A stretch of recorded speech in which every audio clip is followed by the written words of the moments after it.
da palavra. Pastor Sêmio Lucélio, nosso preletor dessa noite. Pastor Lucélio, a palavra está com o senhor.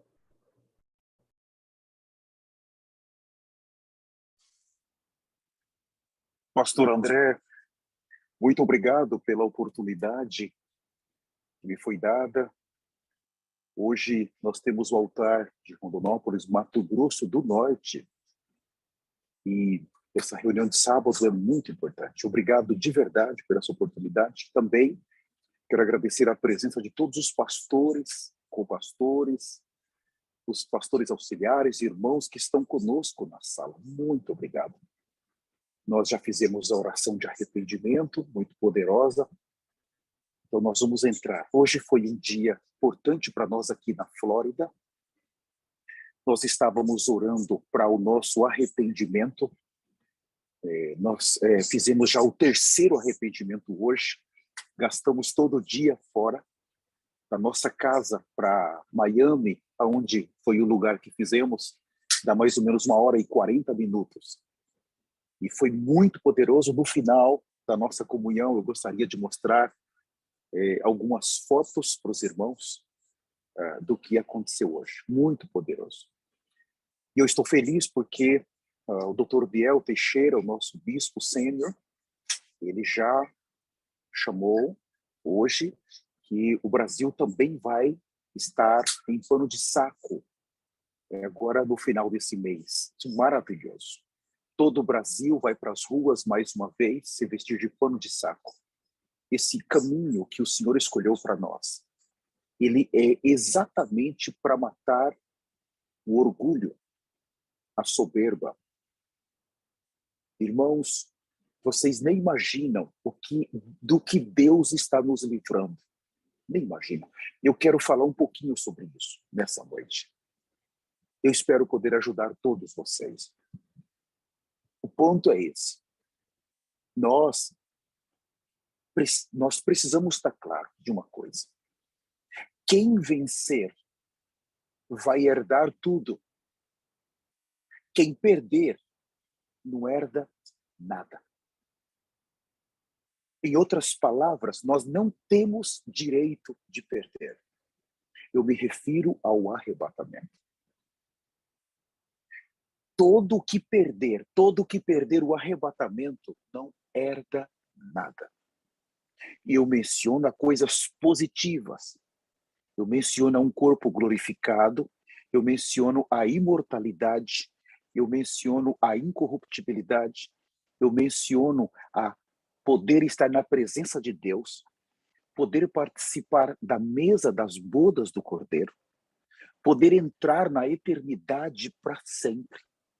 Eu me refiro à Nova Jerusalém, à vida eterna com Deus. Quem perder não herda nada. O inferno não é um lugar positivo. Nós não podemos tomá-lo como uma herança para alguém. Aquilo não é uma herança. Aquilo é um lugar de juízo final. Nesses dias, eu estava tendo comunhão com o pastor André um pouco antes da nossa reunião, e eu expressava para ele uma preocupação.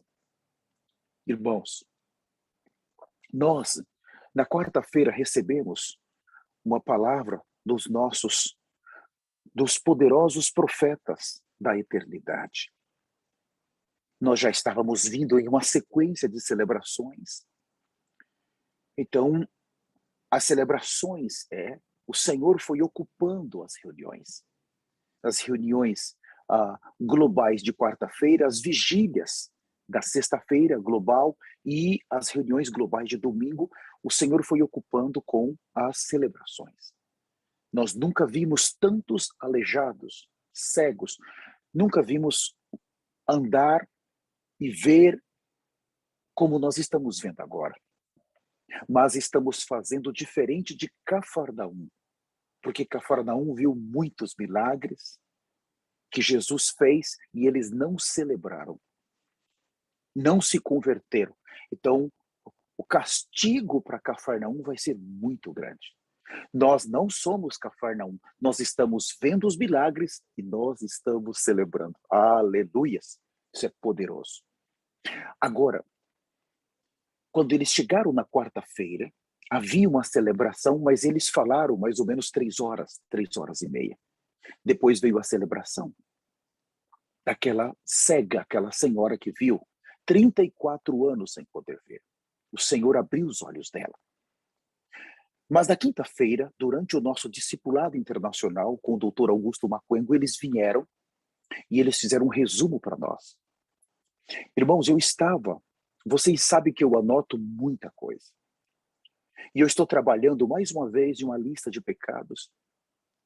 Nós concluímos até o pecado de número 1000, de 668 até o 1000 foram 332. Mas acredito que vai dar esses pecados para nós continuarmos no clamor da meia-noite, fazendo arrependimento de 60 pecados por semana. Até o final do mês já termina, já vamos chegar aos 1000 pecados. E eu estou trabalhando exatamente para ir até o final do ano. Isso vai dar mais ou menos 215 pecados a mais. Então vocês imaginam, eu estou envolvido com o pecado. Não é fácil. Então quando alguém está falando, ou os profetas, o arcebispo, eu estou anotando. Vocês sempre observam que eu estou anotando. Mas eu fiquei em choque porque na quinta-feira eu nunca tinha visto tanto. E quando eles falaram em um tempo tão curto, já não era pecados, já não saía da boca deles pecados. Quando eles mencionavam, o que eles falavam em 2 Pedro capítulo 2 e 3 era rebelião. É um nível muito elevado e aquilo me chamou a atenção. Eu fiquei chocado, porque a 2 Pedro 2 e o 3, o nível de rebelião que o Senhor iria encontrar na terra nos últimos dias, ele é mais grave do que um pecado. Meu Deus, então eu fui anotando e eu gostaria de falar apenas alguns para os irmãos que me deixaram chocados.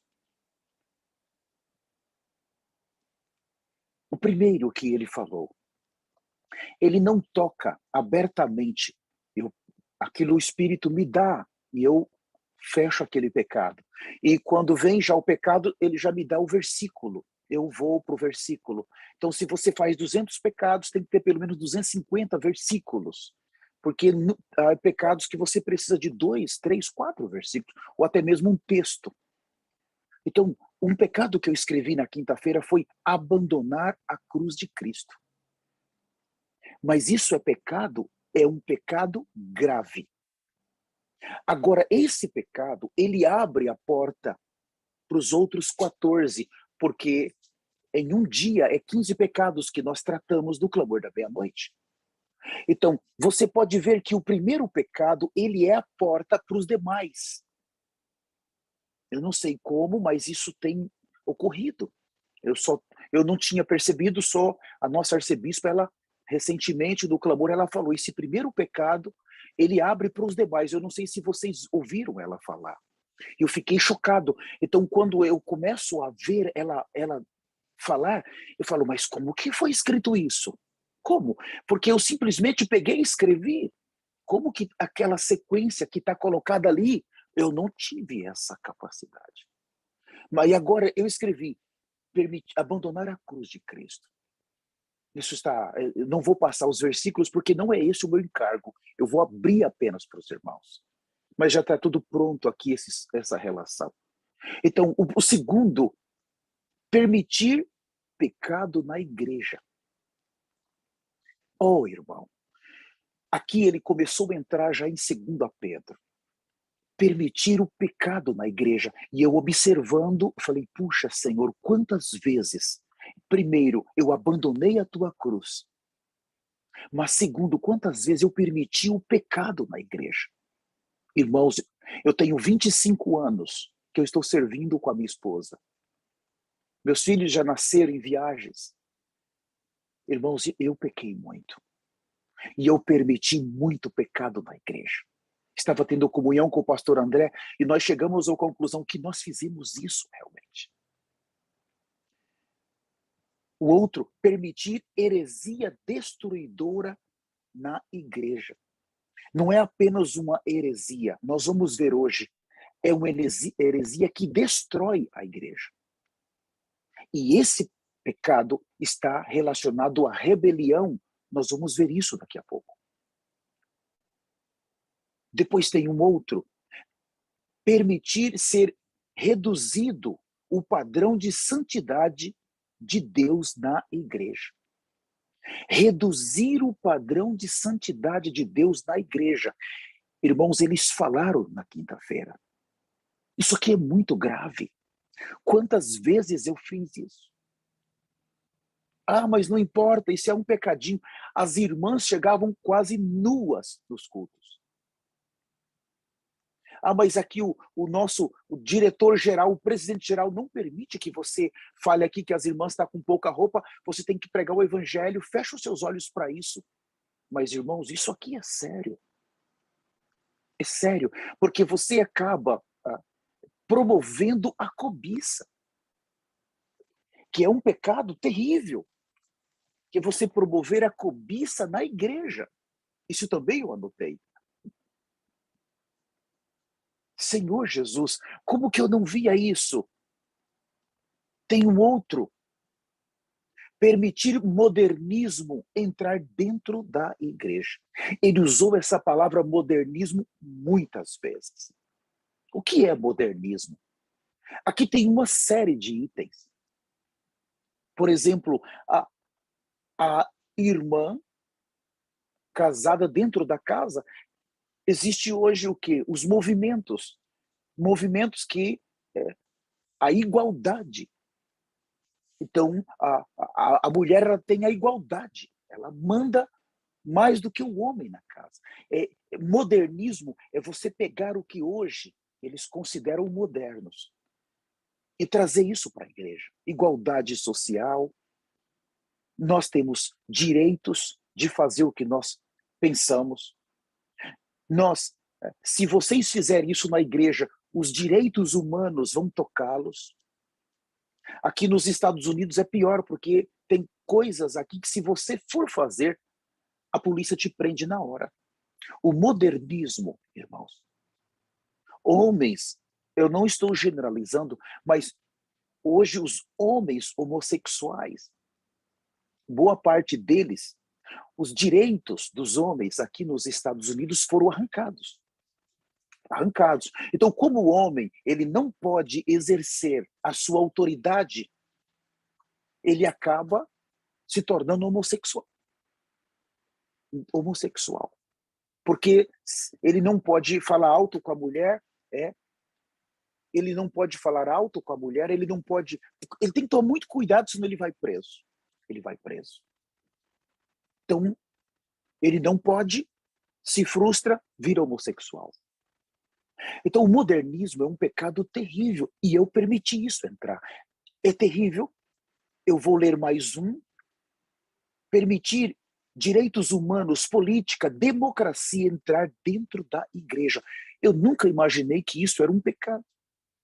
A política dessa terra, nós que estamos nos preparando para sair para os céus, por que nos envolvermos com política? Esse político é bom. Não, aquele político é melhor. Irmãos, desde quando algum político atende à agenda de Deus na terra? Não, esse político ele é contra o aborto, mas a pergunta é, ele atende à agenda de Deus na terra? Não. Ser contra o aborto é um item, mas o plano de governo dele não atende. Nenhum político na terra consegue servir o reino de Deus. Nenhum. Por isso, todos estão relacionados com a árvore do conhecimento. Segundo, direitos humanos. Eu não sabia disso. Isso vai destruindo a igreja como um câncer. O outro, permitir trivialização dos atributos de Deus entrar na igreja. Trivializar é baixar os atributos de Deus. Não, isso não é importante. É você pegar todos os atributos de Deus que estão relacionados, irmãos. O primeiro deles é santidade. A justiça. São atributos diretamente de Deus. Nós não nos preocuparmos em introduzir isso nos irmãos. Irmãos, eu disse a primeira frase no início: quem vencer herda tudo. Quem perder não herda nada. E eu não sabia que isso era um pecado. Então eu tenho 25 anos servindo como um pastor apóstata. Um outro pecado, não lutar com todas as suas forças pela verdade do evangelho. Eles também falaram, isso é terrível. O evangelho em Filipenses, Paulo lutou pela verdade do evangelho. A verdade do evangelho precisa prevalecer. O que está sendo falado hoje, a mensagem que está chegando para nós, a mensagem que os profetas têm para nós, essa é uma mensagem que nós não podemos trivializar. Nós temos que falar. Nós temos primeiro que viver, mas temos que falar. E não dá para falar só uma parte. Ou é tudo ou é nada. De quem é o ministério? Eu não estava, irmãos, diante do Senhor, eu não estava claro. Nessas madrugadas de oração, de arrependimento, o Senhor tem falado tanto comigo, ministrado tantas coisas novas para mim. E o ministério, de fato, não é nosso. Nós colocamos o nosso ministério nos pés dos enviados do Senhor. Entregamos e agora passamos a cooperar. A cooperar. O ministério de arrependimento e santidade, ele é das duas testemunhas de Apocalipse 11. Nós nos tornamos cooperadores. A função desse ministério é nos conduzir para Cristo. Para Cristo. E um dos grandes pilares desse ministério, irmãos, um dos grandes pilares é o arrependimento. A santidade, a justiça são o que sustenta. Esse é o conteúdo da mensagem que eles trouxeram para nós. Por eles não mudarem a mensagem, nós estamos vendo tão grande avivamento em toda a terra. Um outro pecado que eu anotei, não falar a verdade do evangelho. Um é lutar pela verdade, o outro é não falar. Santo Deus, o outro, permitir o falso evangelho que remove o temor de que Deus não vai julgar o pecador. Eu vou repetir, permitir o falso evangelho que remove o temor de que Deus não vai julgar o pecador. Irmãos, vamos ser sinceros. Eu creio que a maioria aqui, nós que estamos vindo da apostasia, isso aqui nós estamos todos enquadrados, permitir que o falso evangelho que remove o temor de que Deus não vai julgar o pecador. Nós pregávamos um evangelho, eu vou falar por mim, um evangelho que não trazia esse temor para o pecador. Irmãos, nós chegamos em um nível de trivializar o inferno que nós não gostávamos de falar do inferno. Nós tínhamos tanta convicção que na podridão dos nossos pecados nós iríamos reinar, que nós nem tocávamos no inferno. Não, vamos reinar com Cristo. Nós decoramos isso. Era um chavão, está tudo decorado, mas agora que a luz chegou e nós estamos vendo a nossa condição, é muito grave. E a primeira frase é: quem vencer herda tudo. Quem perder não herda nada. Então eu trivializei o evangelho. Nós não tocávamos no inferno. Então, quando nós não tocamos, isso aqui não é a verdade do evangelho, tira o temor dos irmãos. E pouco a pouco o temor vai saindo. Porque vem as bonitas mensagens, as mensagens de autoajuda. Você vai conseguir, não se preocupe, Deus vai te abençoar, ou Deus é bom todo tempo. Irmãos, isso é um tremendo perigo. Porque as pessoas realmente não dão atenção ao inferno. Perde o temor. Um outro pecado aqui muito grave também, o 1072, apoiar o pecado de cobiça dentro da igreja. Eu já comentei isso. Puxa, apoiar é não tratar com isso. Quantas vezes eu vi pessoas indo para as reuniões para olhar para as irmãs ou para olhar para os irmãos? Irmãos, de uma maneira ou outra, quando a mensagem não vem para repreender isso, nós estamos apoiando. E eu fiz isso 25 anos. Eu não só apoiei, como eu promovi a cobiça. Irmãos, como eu estou me arrependendo. Um outro, desprezar os mandamentos de Deus. Eles falaram disso. Mandamentos não está relacionado apenas àqueles 10 mandamentos que Moisés escreveu em Êxodo 19. Sim, por um lado são aqueles 10 mandamentos, mas irmãos, há muito mais, o Novo Testamento inteiro são mandamentos também.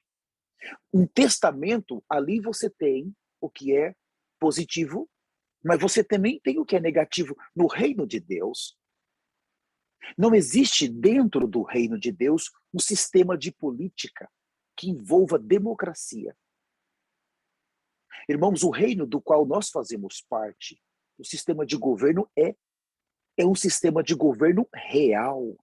Existe um rei e existe vamos usar a palavra, os súditos. Ele fala e nós obedecemos e acabou. Não existe democracia no reino de Deus.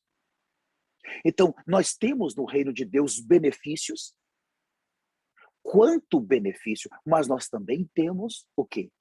Obrigações. Nós não podemos fazer tudo o que nós queremos. O que é essa lista de pecados? São itens que nós não conseguimos manter o padrão do reino de Deus. O Senhor estabelece um padrão e nós, todavia, não conseguimos. E agora, eu preciso de arrependimento. Eu preciso de sangue, porque é uma exigência do reino que eu me reconcilie. Se eu quero participar da manifestação, é uma exigência. Mas se o evangelho que eu estou pregando, ele não traz isso para os irmãos. Eu moro aqui nos Estados Unidos, e eu falei para vocês, no dia 4 de dezembro, talvez falta menos de 20 dias, eu posso me tornar cidadão americano. Irmãos, eu não vou generalizar, mas quantas pessoas no planeta Terra gostaria de ter uma cidadania americana? Um passaporte azul? Quanto? Eu tenho a residência permanente, o green card, e agora eu posso só fazer a aplicação. No dia 4. Então, 3 meses depois, vou ter uma entrevista, depois já vai vir as coisas. Tem uma reunião especial, onde é reunido uns 200, 300 que vão pegar a cidadania, é feito um juramento pela bandeira americana. Se precisa fazer esse juramento, se precisar morrer pela bandeira, todo o juramento. Você está deixando a cidadania brasileira e você agora está se tornando um novo cidadão. Você está tendo uma nova cidadania. Inclusive, você pode mudar o seu nome, se você quiser. Eu pergunto a vocês me conhecem, conhecem a minha esposa e a minha filha. Vocês acham que nós vamos querer essa cidadania? Nós estamos atrás de uma outra cidadania. Irmãos, nós moramos em um trailer. Não temos nada. Não temos mais nada. Nessa terra, não nos interessa, para mim, para minha esposa e a minha filha, mais nada. Ou nossa casa aí. Por que nós vamos nos preocupar agora com algo da terra, se a cidadania celestial está tão próxima? Eu estou querendo encorajar vocês exatamente nisso. Foque na sua eternidade.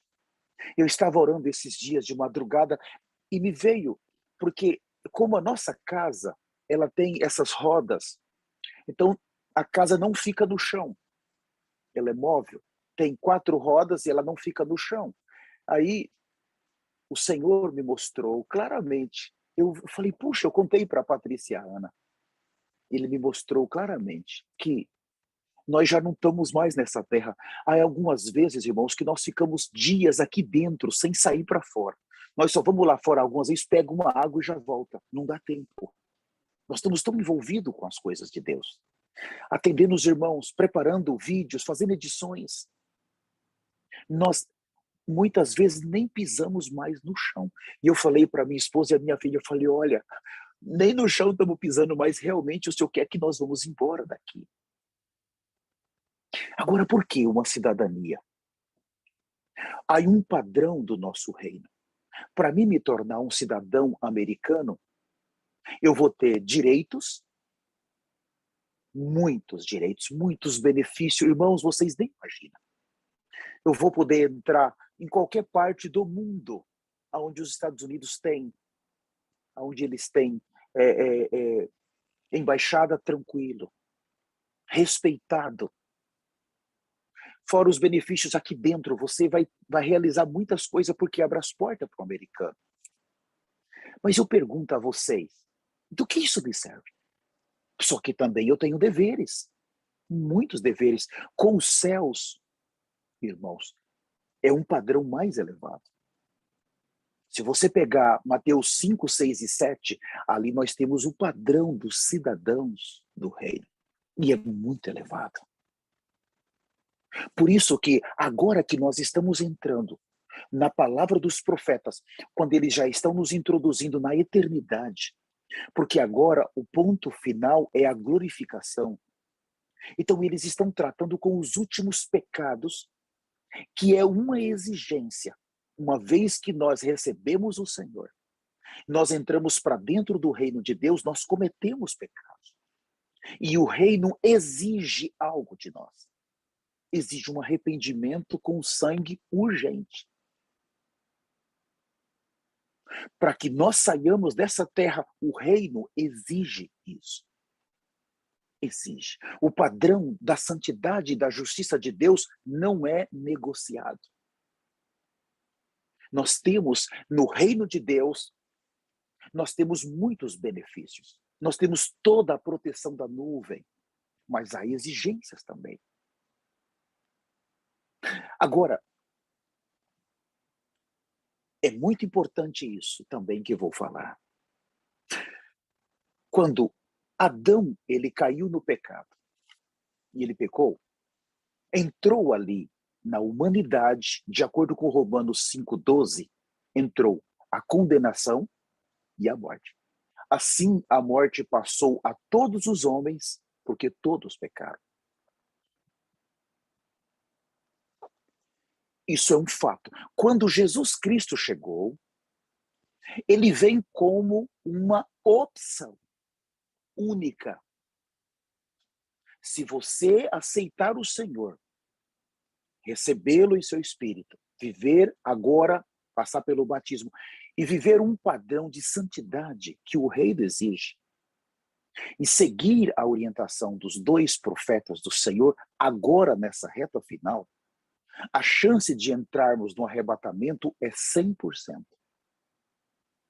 Mas, vejam, se nós, eu e você, não conseguirmos atingir esse padrão, então aqui a primeira frase é: quem vencer, herda tudo. Quem perder, não herda nada. A condenação, ela permanece na velha criação. A condenação, ela não foi removida. Hoje, na minha oração pela manhã, o Senhor me deixou isso muito claro. A condenação, ela permanece. Então, existe uma exigência de Deus. Eu vou apertar agora, vocês vão ficar um pouco assustados, mas é melhor ficar assustado agora. Porque nesse momento, quando o arrebatamento acontece, que nós temos um item chamado rebelião. Muitos cristãos vão olhar para o Senhor e vão dizer: Senhor, eu nunca adulterei. Senhor, eu nunca roubei. Por que o Senhor me deixou? Eles vão estar no choro e ranger de dentes. Depois do arrebatamento, eles vão cair e rolar no chão, rangendo os dentes. Porque o Senhor me deixou. Por quê? Você pode não ter cometido isso, mas você não seguiu os 2 profetas que eu enviei para a terra. Você entrou num processo de rebelião. Você entende? Muitos não vão ter cometido pecados tão grosseiros como muitos dessa sala cometeram e vão ficar. Porque no momento exato de identificar os mensageiros de Malaquias 4, eles não conseguiram identificar. E é nesse momento que, por eles terem seguido o seu único caminho, por eles terem falado até mal, agora tem um acerto de contas. Um acerto de contas muito sério. Abram comigo, vamos começar aqui. Vamos começar com Lucas. Lucas capítulo 19. Eu vou começar com o versículo de número 14. Lucas 19, 14. Fala assim: mas os seus concidadãos o odiavam e enviaram após ele uma embaixada dizendo: não queremos que este reine sobre nós. Essa situação, aqui nós fizemos um pecado e nós nos arrependemos na quinta-feira. Não permitir que o Senhor reine. Isso aqui, irmãos, não é um pecado. Eu coloquei lá como um pecado, mas isso aqui é uma rebelião. Por favor, identifiquem o que é pecado e o que é rebelião. A rebelião está relacionado com a natureza do orgulho. A natureza pecaminosa que está dentro de nós, irmãos, ela é movida pelo orgulho. Pelo orgulho. E esse orgulho que está dentro de cada um de nós, ele é o item número 1 da natureza pecaminosa. Em outras palavras, o orgulho, ele começa com ele. E dali saem as ramas. É como um pé de mandioca, de juca. O pé é o orgulho, é a natureza. O orgulho é a natureza pecaminosa. E as ramas são pecados. Então, se nós tratarmos com ele, os pecados vão desaparecendo. Rápido. Mas ele está relacionado totalmente com a morte. O orgulho, irmãos. Em outras palavras, ele é a própria morte dentro de nós. Nós estamos tratando com o pecado de mentir. É grave. Mas o orgulho é pior. Nós estamos tratando com um pecado, irmãos, de zombar de alguém. É grave, mas o orgulho é pior. Todos os pecados, ele é grave, mas o orgulho é pior. Porque é dele que sai a soberba. É dele que sai a ambição. É dele que sai a justificação. É dele que sai, irmãos, todos os pecados que estão relacionados nos 3 níveis. No nosso corpo, alma e espírito. É dele que sai. Ele é o ego que está dentro de cada ser humano da velha criação. Por que veio a condenação sobre nós? A condenação entrou exatamente porque em Gênesis fala que quando o homem comeu, se abrir os seus olhos, quando diz que ele passou a ter uma vida própria, uma vida independente, quer dizer que ele já não depende dos céus para viver. Quer dizer que ele está substituindo Deus na sua vida. O orgulho, ele substitui Deus na nossa vida. Eu vou repetir, o orgulho, ele substitui o Pai, o Filho, o Espírito Santo nas nossas vidas. Ele é o mais terrível. Aí nós temos a cobiça. A cobiça, ela existe por causa do orgulho. Todos os pecados estão ali nessa natureza. E quando se fala natureza, está dizendo, irmãos, próprio devil with darkness, o próprio demônio com as trevas dentro de nós. Essa criação, ela foi condenada. Por favor, compreendam isso. Essa criação, ela já foi condenada à morte. Não tem como mais ela escapar. Ela foi condenada à morte. Segundo, a terra que ela vive foi condenada à destruição por causa dela. As galáxias que fazem parte do sistema planetário todo foi condenado à destruição por causa dela. Não tem esperança para o old man, velho homem, para o orgulho. E é tão forte que nós temos o mundo. O que é o mundo? É um sistema de rebelião. O mundo é um sistema de rebelião que se opõe ao governo de Deus na terra. Eu vou repetir, Satanás, ele estabeleceu na esfera do mundo. O mundo não é a terra, irmãos. A terra é a terra, ela vai ser destruída. O mundo é um sistema que se opõe na terra à agenda de Deus, o governo de Deus, a administração de Deus. E Satanás exatamente governa a terra por meio do orgulho do homem. Por isso que o mundo, ele é tão forte. É o orgulho que busca destruir Deus do seu governo. É um sistema que não está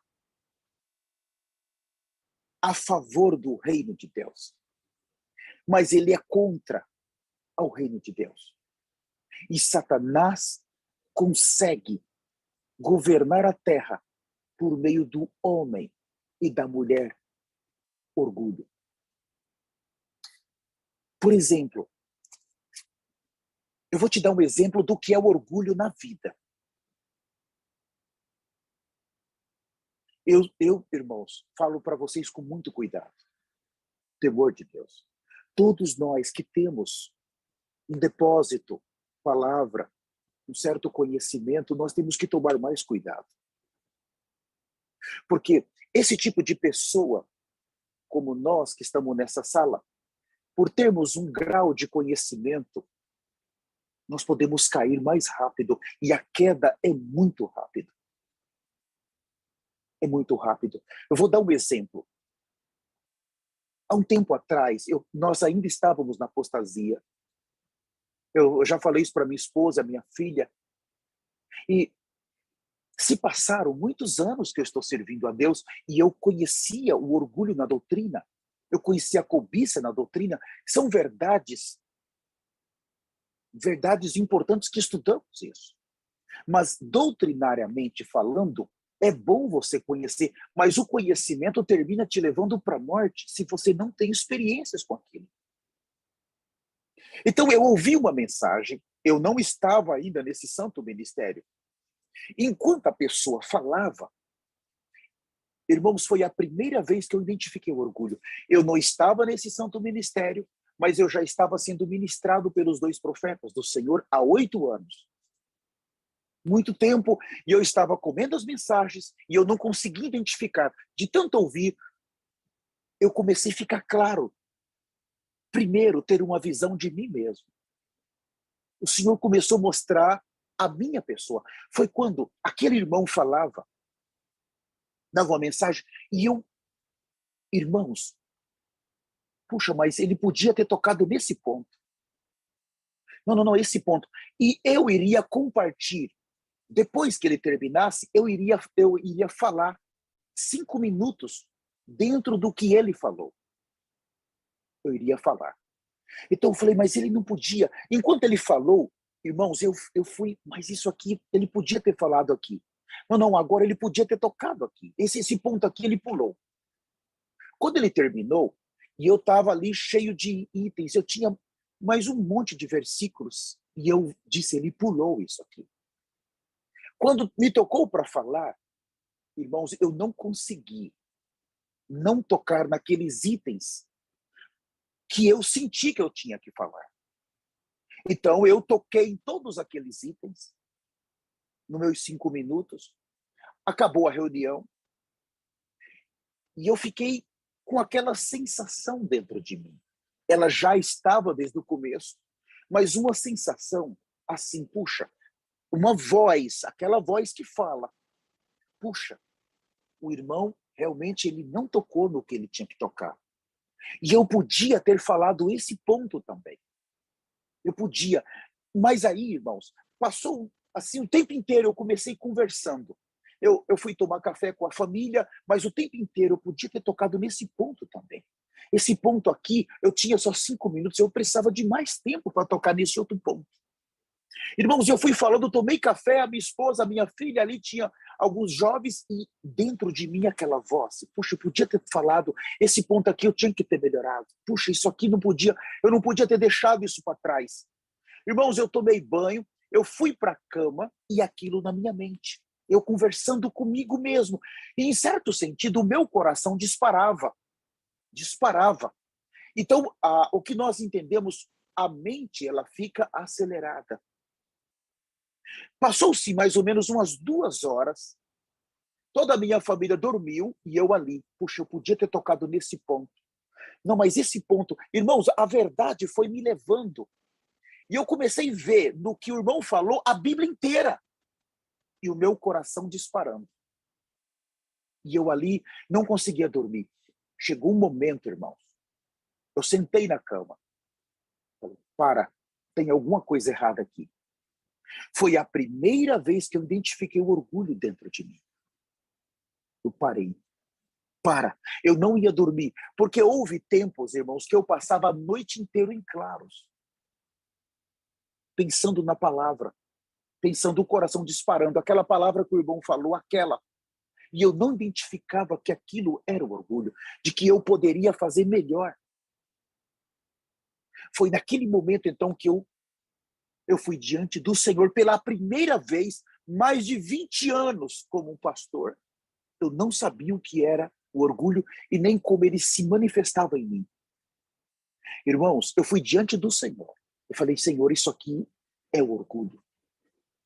Aí eu tive que atacá-lo duramente. Eu falei, orgulho, no nome de Jesus. Eu decido pela cruz de Cristo. Eu tomo a cruz de Cristo agora. Senhor, eu preciso da cruz de Cristo agora. O que eu estou sentindo é um orgulho. E vocês percebem, o orgulho, ele substitui Deus. Você está pensando que é Deus falando, porque muito. A árvore do conhecimento do bem, essa parte boa, é Deus, mostrando a sua capacidade. Em alguns casos, eu não vou generalizar, mas eu vou dizer que um pouco mais de 99%, o Filho de Deus pensa que é Deus falando com ele, que é Deus ministrando, que é Deus dando revelação para ele. E é o orgulho. Então eu fui diante do Senhor com força, irmãos. 15 minutos de oração. Veja, 15 minutos de oração me arrependendo e colocando o orgulho na cruz. Eu deitei na cama e dormi. Eu não ia dormir porque eu já me conhecia. Eu passava a noite em claro. Mais de 20 anos achando que aquilo era a revelação de Deus. Que Deus estava falando comigo, Deus estava ministrando. No outro dia eu levantava, irmãos, Deus falou comigo. Nada, era o orgulho. Eu dormi, eu levantei para orar de madrugada e eu mais uma vez fui diante do Senhor. Senhor, agora eu sei o que é orgulho. Então eu comecei a combatê-lo antes de eu vir para esse santo ministério, porque eu já estava sendo ministrado pelos 2 profetas. Por isso eu consegui ver. Se você não identificá-lo, ele vai vir, nesse caso ele veio de uma maneira em mim. Mas eu tive ataque deles de 200, 300 vezes, diferentes. Eu estou contando uma maneira que ele me atacava. estava relacionado com uma capacidade de entender, de interpretar as verdades. Mas existem outras maneiras, desde que alguém peça para você pegar um copinho, qualquer copo, e você vai lá e pega aquele copo, de repente naquilo você pode se orgulhar, só de você ter sido escolhido para pegar um copo para um líder, para um bispo, para um pastor, ou para qualquer líder. Você foi lá, buscou o copo e você já ficou orgulhoso. O orgulho, ele ataca de maneira diferente todos os filhos de Deus, toda a geração. Em coisas pequenas, você fez um trabalho na escola, puxa, parabéns, você foi muito bom. Você está usando uma roupa, uau, que roupa linda que você está usando. Já foi. Você percebe que são em coisas ínfimas, pequenas, ou em coisas grandes, ele vai nos atacar. Qualquer elogio, irmãos, qualquer elogio que alguém faz para você. E nós, como pais, aprendemos a elogiar muito nossos filhos e não entendemos que estamos tornando os nossos filhos orgulhosos. E eles vão substituir Deus mais cedo ou mais tarde. Eu não estou dizendo que você não pode falar parabéns, eu estou dizendo que você precisa tomar muito cuidado da maneira com que você fala. Quando eu vou falar para minha filha aqui que você fez uma excelente tarefa, eu já dou uma lição nela. Cuidado. E essa semana eu peguei ela aqui, cuidado com o orgulho. A minha esposa, nós três aqui, o orgulho. Porque pecadinhos, irmãos, já não vai nos pegar mais. Vocês sabem, esses pecadinhos pequenininhos, irmãos, não vai pegar essa questão de cobiça, ficar cobiçando as coisas, cobiçando mulheres. Irmãos, essas coisas, mentira. Esse padrão de mentira, de roubar, de mexer com dinheiro, irmãos, isso não vai nos pegar mais. Nós já atingimos um padrão, mas o orgulho pode nos pegar. Porque é uma natureza e ela está em nós. E nas pequenas coisas, ou grandes coisas, ele pode nos pegar. Aqui, nesse momento, nós não queremos que ele reine sobre nós. Já pegou. Agora, no versículo de Lucas 19, 27, eu peço que vocês tenham paciência comigo. O tempo não está ao meu favor. E eu tenho que falar mais alguns minutos. Por favor, tenham paciência. Lucas 19, 27 fala assim: quanto, porém, a esses meus inimigos. Isso aqui ele está falando de cristãos. Que não quiseram que eu reinasse sobre eles, trazei-os aqui e executai-os na minha presença. Então nós nunca, na apostasia que estávamos, tocávamos nesses versículos. E quando tocávamos, com cuidado, para não ofender os irmãos, não perder os dizimistas. Não perder, irmãos. Sabe, irmãos, nós tocávamos mais, irmão, nós vamos governar 5 cidades, 10 cidades. Tocava na parte positiva. Mas o que é executar da minha presença? Os profetas falaram recentemente que existe uma hoste de anjos prontas, irmãos. Prontas. Eles já estão prontos. Depois do arrebatamento, irmãos, eles vão executar. Executar é matar os rebeldes que se rebelaram contra os 2 mensageiros. É como você falar: Deus, você é mentiroso. Eu não vi na tua palavra que o Senhor está falando que enviar 2 mensageiros. Deus, eu não vou seguir a orientação deles. Eu prefiro, Deus, ir na internet, pegar só coisa negativa contra eles e divulgar, do que segui-los. Quanto aos meus inimigos que não quiseram que eu reinasse sobre eles, trazei-o e executai. Irmãos, eles falaram que existe uma hoste de anjos prontas para matar, para executar os rebeldes. Porque nós sabemos que quando o arrebatamento, quando o Espírito Santo levar a noiva embora, a única casa que o Espírito Santo vai ter é nas 2 testemunhas. Ele não tem mais casa na terra. Por isso, irmãos, quando fala, preste atenção, que o Espírito não vai ter mais casa, quer dizer que o nome daqueles que eram a casa foi removido. do livro da vida. Acabou a era da graça, eles podem ser executados. Eles devem, eles merecem ser mortos. E quando eles são executados por esses anjos, eles vão direto para o inferno. Ah, mas uma vez salvo, salvo para sempre. Uma vez salvo, salvo na era da graça. E mesmo assim, não faça tudo o que você quer, porque você pode olhar para esses dois profetas. Eles estão na terra para nos salvar de três coisas. Primeiro, eles vieram para nos salvar do pecado, nos ajudar a sair do pecado. Segundo, eles vieram para nos ajudar a sair da apostasia. E terceiro, eles vieram para nos ajudar a sair da rebelião. São três itens que estão dentro do seu ministério: o pecado, a apostasia e a rebelião. Você pode olhar que dentro do arrependimento tem esses três itens. O nosso chamamento para se arrepender quer dizer, enquanto eu me arrependo, eu estou sendo salvo desses três itens. E preste atenção, na sua cidade, todos os rebeldes vão ser executados. Aí você fala, mas Deus, eles não vão ter uma chance de ser um vencedor tardio. Aqui é importante. O ranger de dente começa exatamente depois do arrebatamento. Eles vão rolar pelo chão. Segundo, nós vamos ter dois tipos de pessoas. Na realidade, eu poderia falar de quatro. Deixa eu abrir então. Nós vamos ter, depois do arrebatamento na terra, os judeus. Os judeus vão estar na terra. Vai começar os 7 anos deles. Nós vamos ter as nações. As 200 nações vão estar na terra, vão começar a ser julgadas. Nós vamos ter, irmãos, os que eram santos pecadores. E eu estou dividindo esse grupo em dois. É um só. Mas os que eram santos pecadores e os que eram santos rebeldes.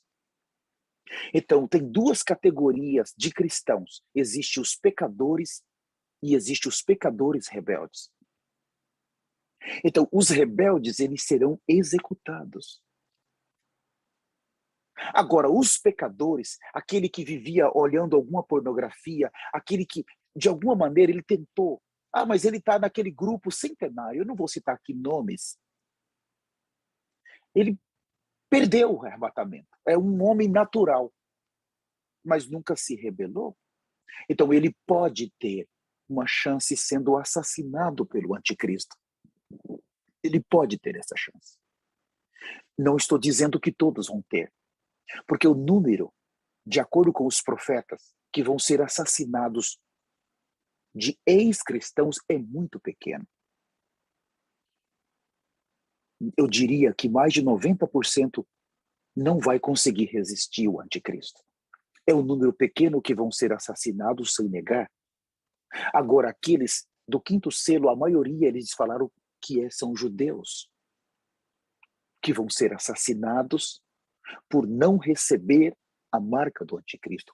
Eles serão assassinados em milhares de milhões. E eles só vão ter a força para não receber a marca por causa do evangelho que as duas testemunhas vão estar pregando para eles. Agora, o orgulho é o orgulho que está resistindo dentro dos cristãos a não obedecerem essa única voz. Por isso que eu quero abrir com vocês em 2 Pedro, por favor. Eu vou comentar menos por causa do meu tempo, eu vou ler mais. Está bem? 2 Pedro, capítulo 2. Irmãos, quanta revelação estamos ganhando aqui. Mas são revelações assustadoras. Então, o capítulo 2, nós vamos entrar na etapa da rebelião. Viu? Quando você pega, seria até bom eu mostrar primeiro para vocês, 1 Coríntios capítulo 10. Eu creio que ficaria melhor. Desculpem, por favor.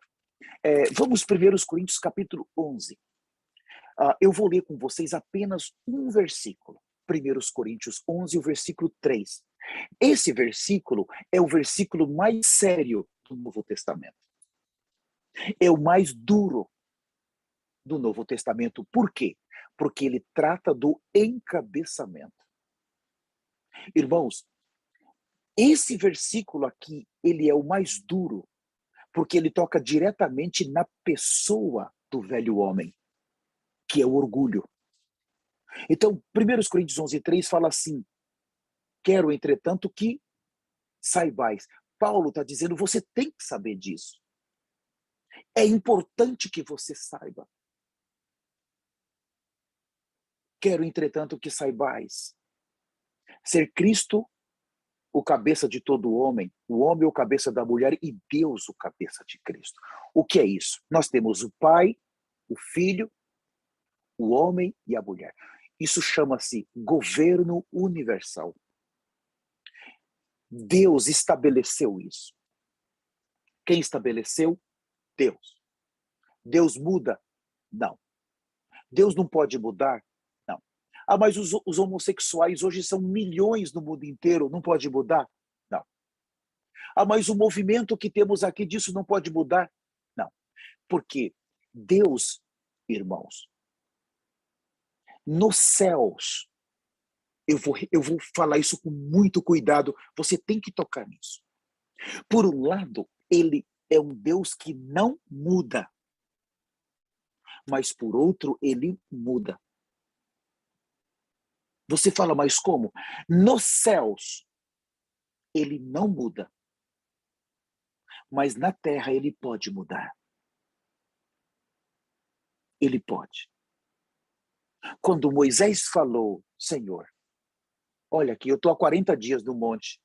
O Senhor falou, desce depressa, porque o teu povo, que você tirou da terra do Egito, eles acabaram de fazer um bezerro e estão me adorando. Moisés, eu vou destruir eles. E vou fazer de você um novo povo. Ele está tomando uma decisão na terra. Deus e Moisés falou, Senhor, arrependa-te. O que vão dizer os egípcios? O Senhor tirou eles do Egito. O Senhor prometeu para Abraão, Jacó, Isaac. Olha o que está acontecendo. Arrependa-te. O que aconteceu? Deus se arrependeu. Há coisas na terra que Deus muda. Aquele pecador que caiu, que tinha que ser morto, aqui o Soares. Deus podia ter me matado, mas ele decidiu ter paciência comigo. Nesse caso aqui, foi decidido esse governo nos céus. Ele não muda. Ele vai administrar os que vão entrar baseado nesse governo. Deus é o cabeça de Cristo. Isso nunca vai mudar. E Cristo, quando ele esteve na terra como Jesus, ele obedeceu o Pai 100%. Ele viveu o Pai. Ele expressou o Pai. Se submeteu ao Pai. Ele veio do Pai, mas ele veio com o Pai.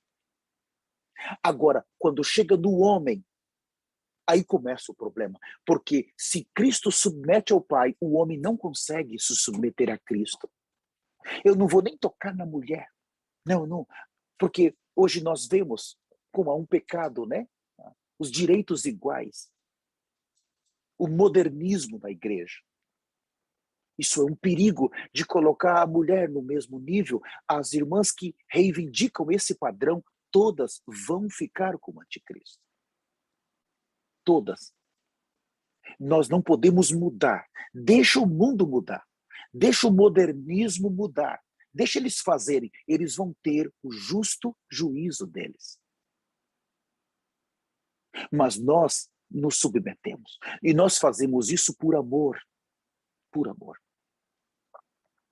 Não é difícil para a esposa se submeter ao esposo.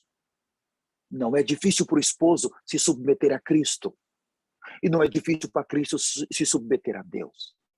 Nós fazemos por amor. Entende? Agora, o encabeçamento universal. Deus, Cristo, o homem e a mulher. Não toquem nisso, por favor, não toquem. Eu estou te dando um conselho, não toque. Agora, tem uma pessoa em nós chamada orgulho. É ele o causador disso.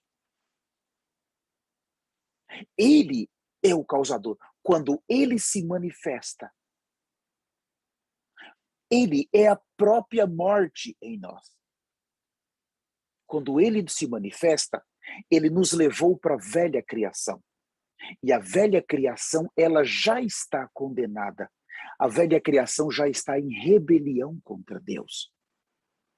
Por isso que, quando o arrebatamento acontece, os rebeldes, duas categorias, aqueles que eram cristãos e as nações, eles serão executados.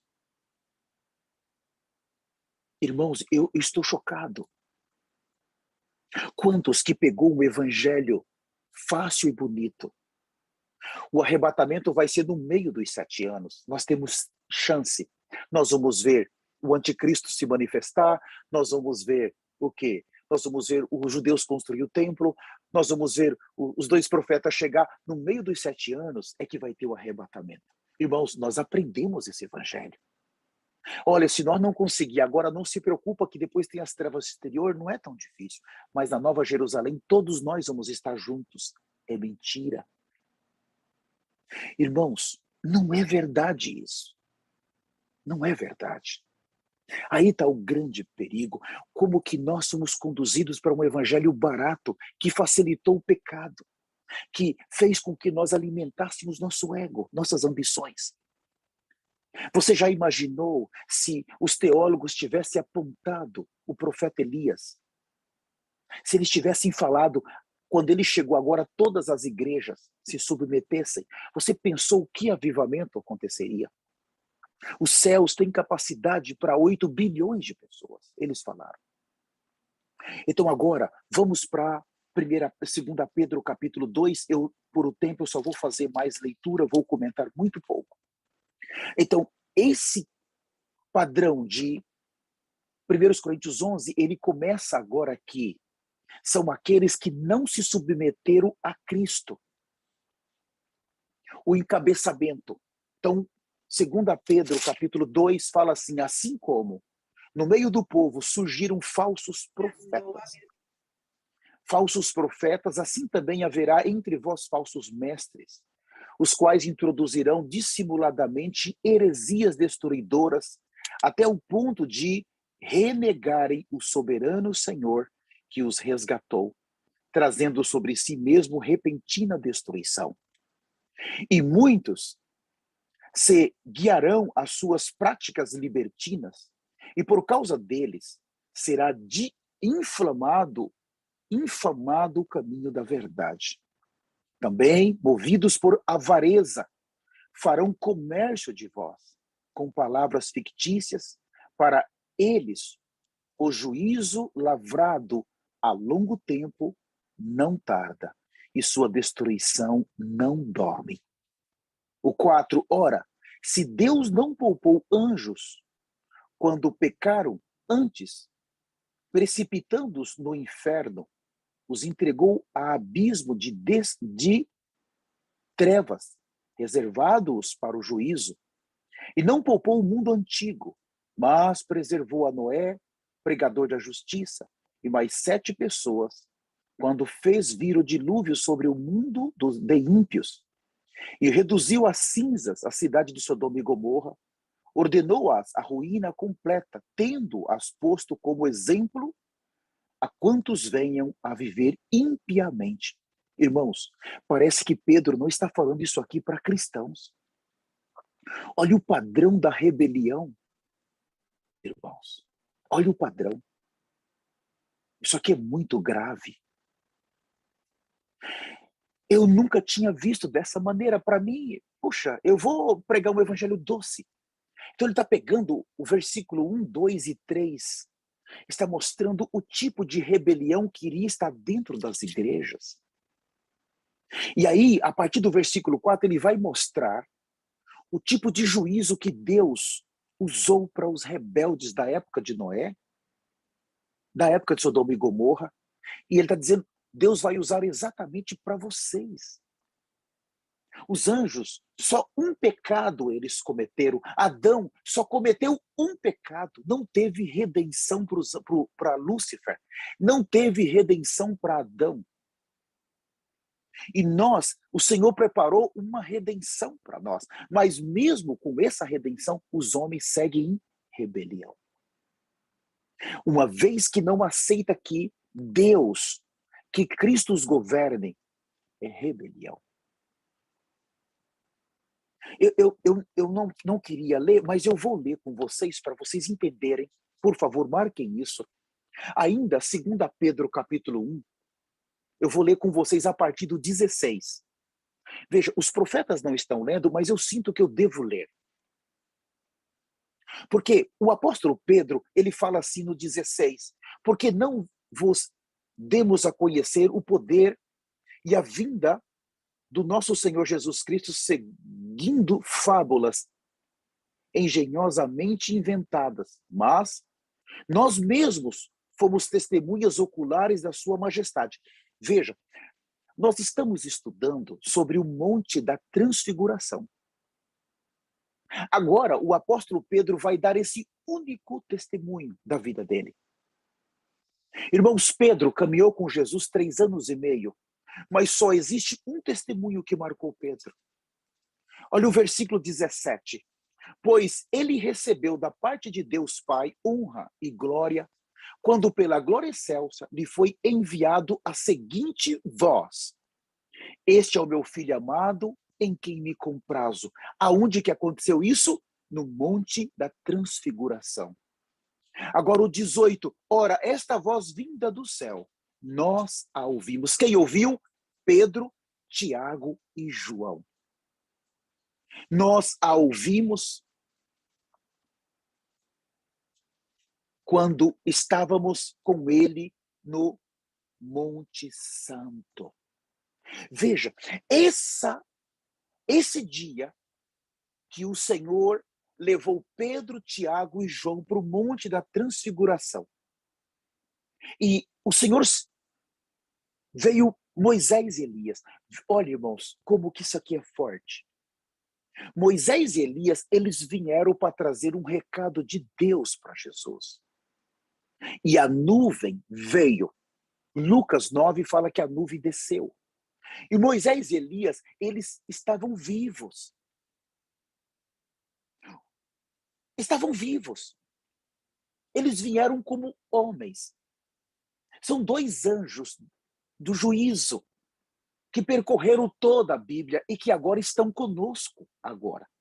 Eles estavam vivos e eles viram no momento que Jesus foi glorificado. Segundo, eles ouviram aquela voz. E essa visão marcou Pedro por toda a sua vida. Ele foi que disse, vamos fazer uma tenda para Moisés e Elias. Esses 2 personagens eram os personagens mais importantes para os judeus. E naquele momento da transfiguração, Pedro ainda era um hebreu. Tiago era um hebreu. João era um hebreu, porque a igreja ainda não tinha começado. Ela começou em Atos 2. Então, a primeira manifestação da glorificação foi para hebreus. Foi para o povo judeu. Mas os 2 personagens que estavam naquela primeira glorificação, que era Moisés e Elias, hoje eles estão na terra. E o evangelho de Pedro, olha só, quando Pedro fala daquele momento, se você seguir descendo, ele vai falar agora no 19 da palavra profética.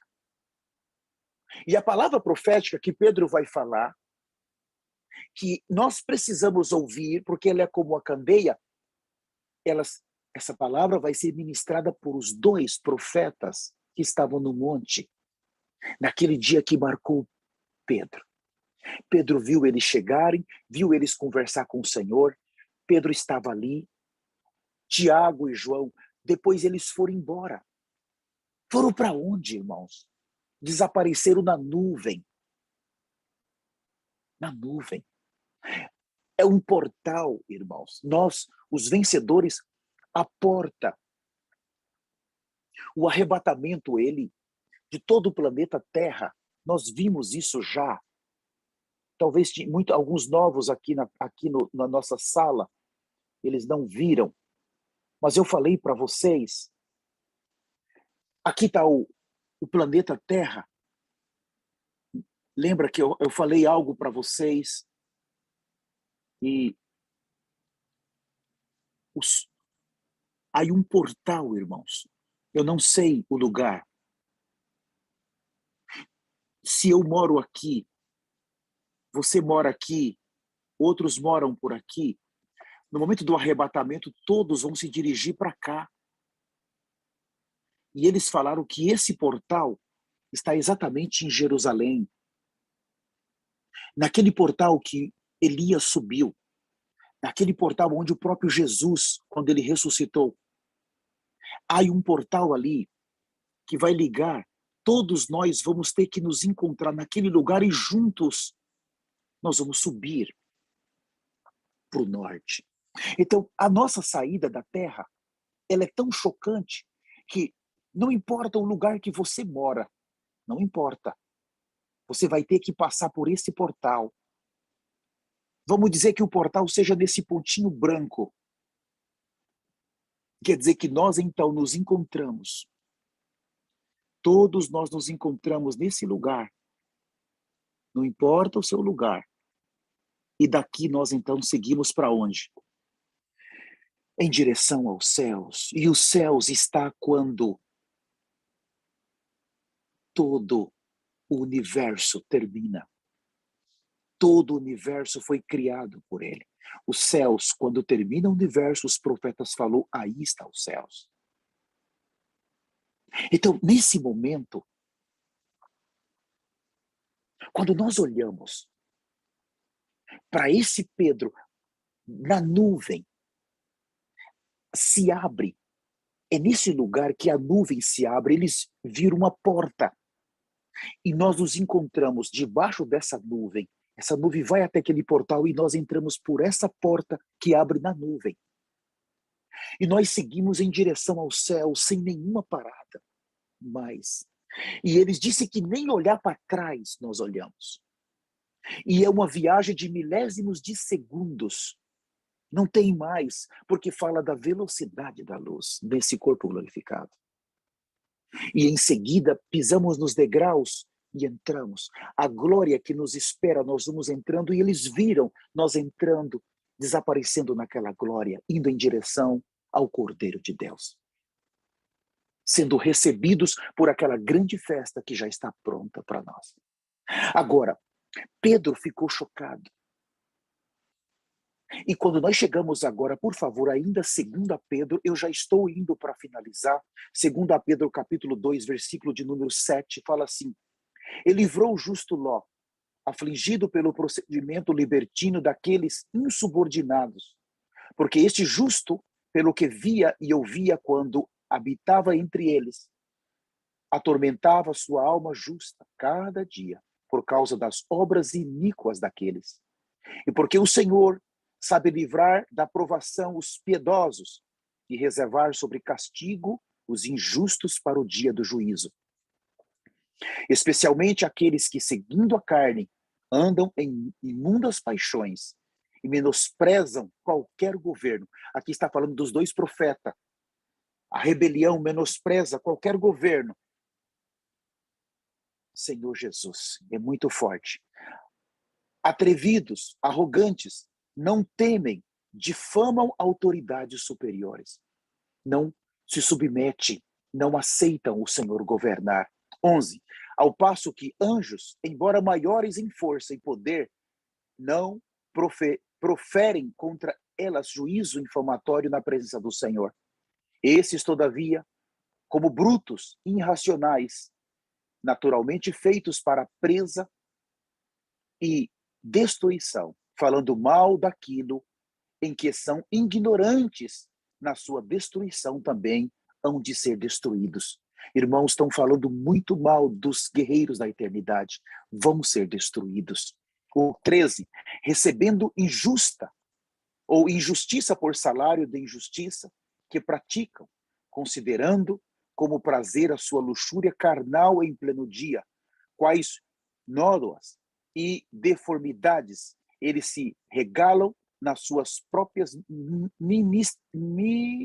mistificações, enquanto banqueteia junto convosco, tendo os olhos cheios de adultérios e insaciáveis no pecado, engordando almas inconstantes, tendo o coração exercitado na avareza, filhos malditos, abandonando o reto caminho, se extraviaram seguindo pelo caminho de Balaão, filho de Beor, que amou o prêmio da injustiça. Recebeu, porém, castigo da sua transgressão, a saber, o mudo animal de carga, falando como voz humana, refreou a insensatez do profeta. Esses tais são como fontes sem água, como névoas impelidas por temporal. Para eles está reservada a negridão das trevas, porquanto, proferindo palavras jactanciosas de vaidade, engordaram com paixões carnais por suas libertinagens, aqueles que estavam prestes a fugir dos que andam no erro. E eu vou para o capítulo 3 agora, rapidamente, versículo 1. Amados, esta é agora a segunda epístola que vos escrevo. Vos em ambas procuro despertar com lembranças a vossa mente esclarecida, para que vos recordeis das palavras que anteriormente foram ditas pelos santos profetas, bem como do mandamento do Senhor e Salvador, ensinado pelos vossos apóstolos, tendo em conta, antes de tudo, que nos últimos dias virão escarnecedores com os seus escárnios, andando segundo as suas próprias paixões, e dizendo, onde está a promessa da sua vinda? Porque desde que os pais dormiram, todas as coisas permanecem como desde o princípio da criação. Aí eles vão descendo, e eu quero ir agora para o versículo de número 12, para finalizar, esperando e apressando a vinda do dia de Deus, por causa dos qual os céus incendiados serão desfeitos e os elementos abrasados se derreterão. E o 13, nós, porém, segundo as suas promessas, esperamos novos céus e novas terras, nos quais habita a justiça. Então, aqui tem dois tipos de povos, eu já fechei minha Bíblia. Um está esperando e apressando os novos céus e a nova terra. E os outros vão ser julgados e vão ser destruídos. São dois povos, dois caminhos. Irmãos, toda a queda deles veio por uma palavra chamada orgulho. E eu quero rogar, trata com orgulho. Porque o orgulho, ele é exatamente o que substitui Deus na sua vida. O orgulho, ele não vai se manifestar com coisas ruins na sua mente. É o orgulho que não vai nos deixar ir à cruz. Por que você tem que sofrer? O orgulho, irmãos, é o velho esposo de Romanos 7. Ele é aquele esposo de Romanos 7. Irmãos, ele é o pior. Se nós conseguirmos detê-lo, os outros pecados desaparecem. Nós alcançamos o padrão da santidade e da justiça com mais facilidade. Ele é subjetivo. Ele se manifesta na parte boa da alma. Ele não quer que você sofra. Ele se manifesta na linha da revelação. Ele se manifesta na linha das roupas, na linha da alimentação. Ele se manifesta até nos mais humildes. Ah, que irmão humilde, que irmão humilde. Mas ali, só de falar você é humilde, a pessoa já pode se orgulhar porque alguém falou que essa pessoa é humilde. Então o problema não está em alguém te elogiar. O problema está naquilo que está dentro de nós. O problema nunca esteve na lei, mas as pessoas que receberam a lei não estavam preparadas para recebê-la. Eram pecadores carnais e orgulhosos. Nunca a lei teve problema. Ela é perfeita, ela é boa. Ela retrata exatamente o caráter de Deus, o ser de Deus. Mas as pessoas que receberam eram pecaminosas e eles não conseguiram praticá-la. O problema nunca está, irmãos, na Bíblia, mas o orgulho ele é tão forte que ele usa a Bíblia para se defender. Todos os líderes da terra que não se arrependerem é por causa do orgulho. E eles serão assassinados logo depois do arrebatamento, e serão lançados no inferno. Não existe trevas exterior. Para 1000 anos, existe trevas exterior depois do arrebatamento. E não existe uma segunda chance. Eu pequei, mas eu vou para os trevas exterior, depois eu vou para a Nova Jerusalém. Não. A Nova Jerusalém não é para pecadores. Então eu finalizo dizendo para vocês, trate com orgulho. Tratem. Não brinque com isso. Isso é um monstro que está ainda dentro de nós. Porque o Senhor vai ter que trazer o juízo. Porque a velha criação, irmãos, ela já está condenada. Quando a igreja sair, a condenação vem por quê? Porque já não tem mais chance para ela. O Redentor foi embora. Aquele que veio para redimi-la já foi embora. Os 7 anos é um período de céus fechados. Não tem luz. Céus fechados. Juízo, destruição e morte. Não existe mais redenção naquele período. Por isso que hoje nós temos que nos arrepender. Tome o arrependimento como a base. O arrependimento tem que ser o principal na sua vida. Segundo, tome a cruz. O arrependimento vai tratar exatamente com isso. Porque quando você vai para a rua de pano de saco, você sabe qual é a primeira parte que é destruída? O orgulho. Irmãos, é o orgulho. Nós somos orgulhosos. A primeira vez que eu fui para a rua de pano de saco, eu sou orgulhoso. E aí, mas como que eu vou vestir pano de saco? Eu comecei vestindo pano de saco dentro da minha casa. Não, mas agora eu não vou para a rua. Mas eu não posso. Mas eu tenho que ir, eu preciso ir. A minha esposa queria ir, a minha filha queria ir. Eu sei que elas dependem de mim. Se eu vou, elas vão. Eu vou. Eu decido ir. Irmãos, vem aquele orgulho. Vem a soberba. Para que você vai? Deixa de ser bobo. Não é aquela palavra, você vai fazer o que aí? Por que os cristãos, quando eles te veem de pano de saco, eles têm medo? Eles têm medo do evangelho que você vive. Porque eles não estão preparados, o orgulho não permite. O evangelho que eles estão recebendo, eles não precisam se humilhar assim para ser salvos. Eles creem que eles vão ser arrebatados sem necessitar disso. O orgulho. Você precisa provar isso em você. Quando você sai a primeira vez, você vai ter uma forte luta. Você tem que vencer isso. Na segunda vez, você já quase não sente nada. E na terceira, igual hoje, nós saímos já na terceira vez na rua, nós não sentimos mais nada, a gente já está em casa, já estamos felizes ali, nós não queremos saber de nada, nós queremos gritar. A minha filha, Ana, você poderia, filha, colocar alguma coisa? Veja, ela vai fazer um vídeo, mas não deu tempo, nós chegamos já, mas depois nós vamos postar esse vídeo. Mas há algumas fotos, você pode colocar, por favor, Ana? Nós fizemos o maior arrependimento da Flórida, conseguimos reunir os 3 pastores, famílias. Nós somos em poucos aqui na Flórida. A Flórida é um estado de 200 milhões de pessoas. Perdão, de 22 milhões de pessoas. É o estado da Flórida, 22 milhões. Não é tão pouca gente, viu? É um pouquinho. Esse estado é considerado aqui um estado pequeno, não é considerado um estado grande. Aqui está, ó. Esse é o estado da Flórida. Estão vendo?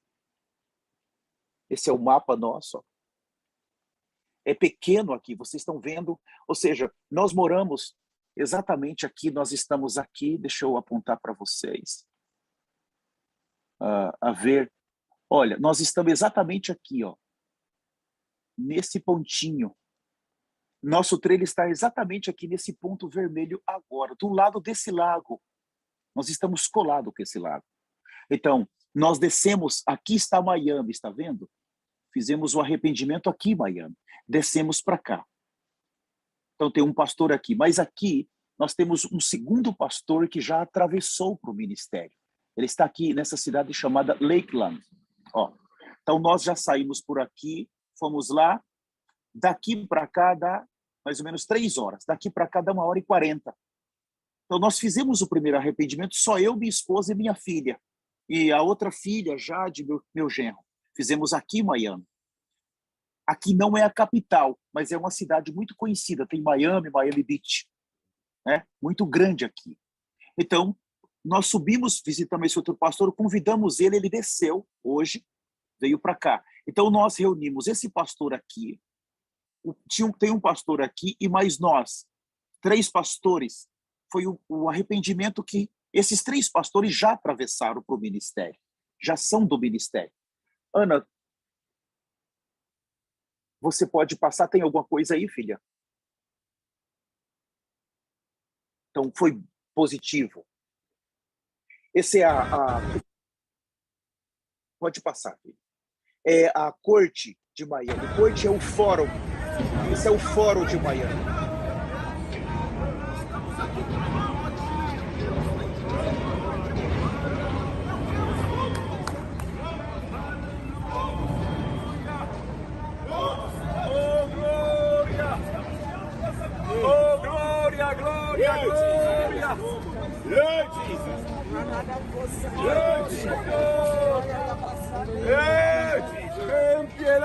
Jesus! Quantas injustiças nesse lugar, meu Deus!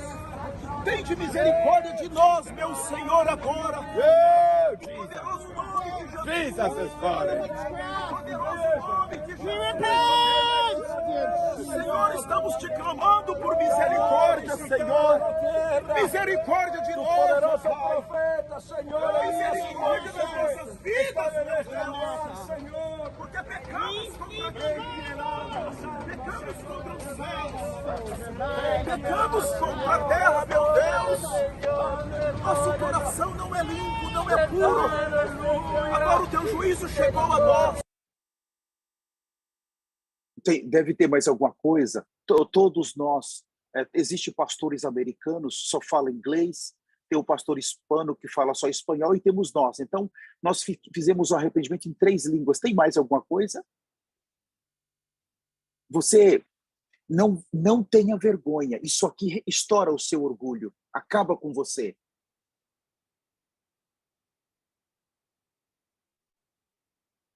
Destrói o orgulho. Você precisa disso. Não tenha vergonha. Você precisa. Se você quer o arrebatamento, deixa o Senhor te estourar. Vai para a rua.